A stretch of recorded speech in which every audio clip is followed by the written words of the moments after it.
Across Asia, only one nation became a global English powerhouse, not through wealth, not through size, but through an unexpected blending of culture, history, resilience, and identity. This is the untold story of how the Filipino people transformed English from a colonial tool into a cultural superpower. English is the world's most powerful language today, and it is spoken almost everywhere across the globe. But here's a surprising fact that not many people realize among all the countries in Asia. One nation stands out as having some of the best English speakers in the region, and that country is the Philippines. Now you might wonder how this small island nation in Southeast Asia managed to speak English so well while other bigger and wealthier countries in Asia still struggle to master it.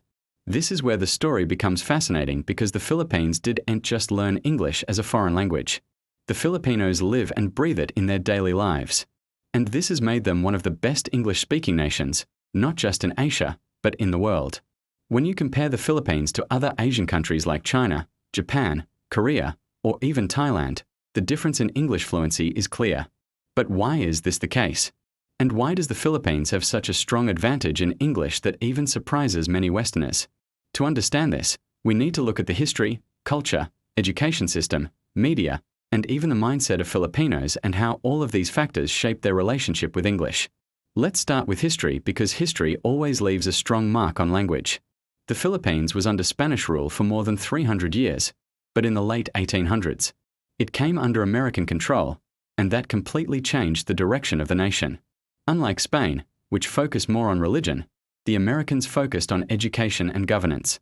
When they took over the Philippines in 1898, they introduced a new education system based on the American model.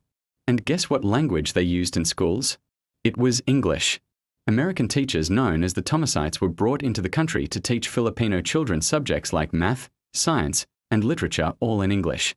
This immediately set the Philippines apart from other Asian nations.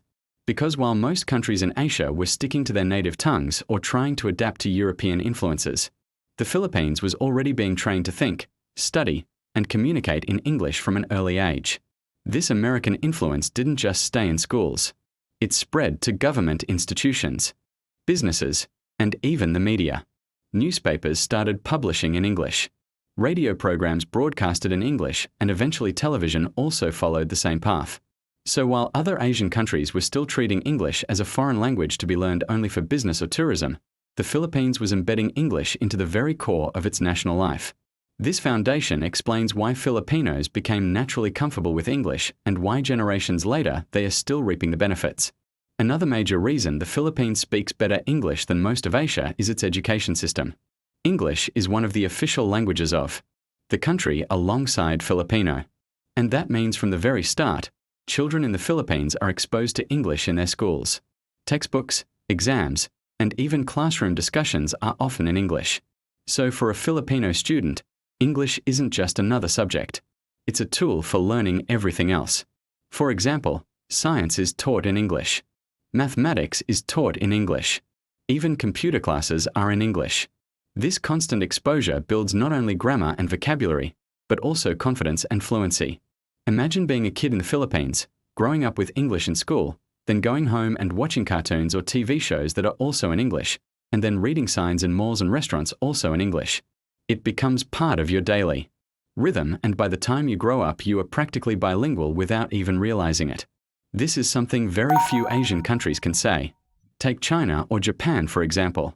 Both countries are global economic giants, but their English proficiency levels are much lower. Why? Because in those countries, English is usually treated as a subject you only need to pass exams. Students memorize grammar rules or vocabulary, but rarely practice actual communication. So even after years of studying English, many still find it hard to speak confidently or naturally in conversations. The Philippines, however, doesn't have this problem because Filipinos use English in real-life situations almost every day. Another interesting factor is the influence of media and pop culture in the Philippines. Hollywood movies, American music, and Western TV shows are extremely popular. And unlike in many Asian countries where foreign media is dubbed into the local language in the Philippines, they're shown in the original English with subtitles. This constant exposure to authentic spoken English helps Filipinos not only understand but also mimic accents, slang, and cultural expressions. So, if you talk to a Filipino, You might be surprised to find out that their English sounds natural and not overly robotic or bookish. This media influence keeps English alive, fresh, and relatable for the younger generation. But perhaps the most unique thing about the Philippines and English is the attitude of its people. Filipinos are not shy about using English in daily life. In fact, code switching between Filipino and English is extremely common in conversations. This is known locally as Taglish, a mix of Tagalog and English. And while some might think this would harm their fluency, it actually makes them even more flexible and confident because it removes the fear of making mistakes. For many Asians, speaking English comes with pressure. They are afraid of grammar errors or accents. But in the Philippines, English is just another way to communicate. So, people use it freely and openly, whether it's perfect or not. This practical attitude makes Filipinos much more comfortable with the language and gives them an edge in fluency, confidence, and adaptability. Let's not forget the economic side of things as well. The Philippines has become one of the top destinations in the world for outsourcing and business process outsourcing, or BO. Companies like call centers thrive in the Philippines because of the strong English skills of its people. Multinational companies prefer hiring Filipinos for customer service, IT support, and other jobs that require English communication. And this further motivates young people to master the language because it directly connects to better job opportunities. In fact, the BO industry has created millions of jobs in the Philippines, and much of it is thanks to their ability to speak English better than most of their Asian neighbors. When you put all these factors together, history, education, culture, media, and economics, you start to see the big picture. The Philippines doesn't just treat English as a subject. It lives with English as a part of its identity. This explains why surveys and studies often rank the Philippines as one of the best English-speaking nations in Asia, sometimes even placing them second only to Singapore, which also has a unique English-speaking background. But let us dive a little deeper and compare the Philippines with some of its neighbors to see the contrast. Take Japan, for example. Despite being one of the most advanced economies in the world, English proficiency in Japan remains low. The Japanese education system focuses heavily on grammar translation and test taking rather than real communication. As a result, many Japanese can read and write English, but struggle to speak fluently. Then there's South Korea, another economic powerhouse.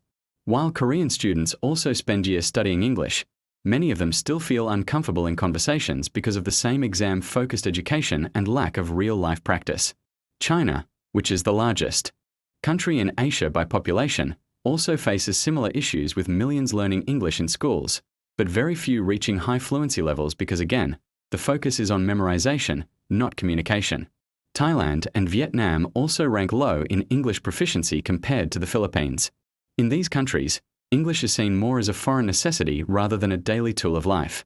The Philippines, on the other hand, has managed to turn English into an everyday language. And that's the real difference. But here's the twist. The Philippines' strength in English is not just about language. It's also about culture. Filipinos are naturally warm, hospitable, and social. They love communicating, connecting, and sharing with others. And English has become a powerful bridge for them to connect with the rest of the world. Whether it is through overseas workers in the Middle East or domestic helpers in Hong Kong or nurses in the United States, millions of Filipinos use English as their key to opportunities abroad. And they do it so well that many foreigners are often shocked at how fluent and natural their English sounds. This cultural openness combined with their language skills is one of the reasons why Filipinos are highly sought after in many industries worldwide, from healthcare to education to business services. But here's the part that really surprises many people. Sometimes foreigners expect to hear broken English when they visit the Philippines. But instead, they often find that Filipinos can carry on a conversation smoothly, crack jokes in English, understand slang, and even adopt Western humor. This shocks many tourists and makes the Philippines stand out even more in Asia because this is not something you easily find in countries like China, Japan, or Korea. So when you ask the question why the Philippines speaks better English than most of Asia, the answer is clear. It's because of a perfect combination of history, education, exposure, culture, and attitude that made English not just a foreign skill, but a second native tongue of the nation.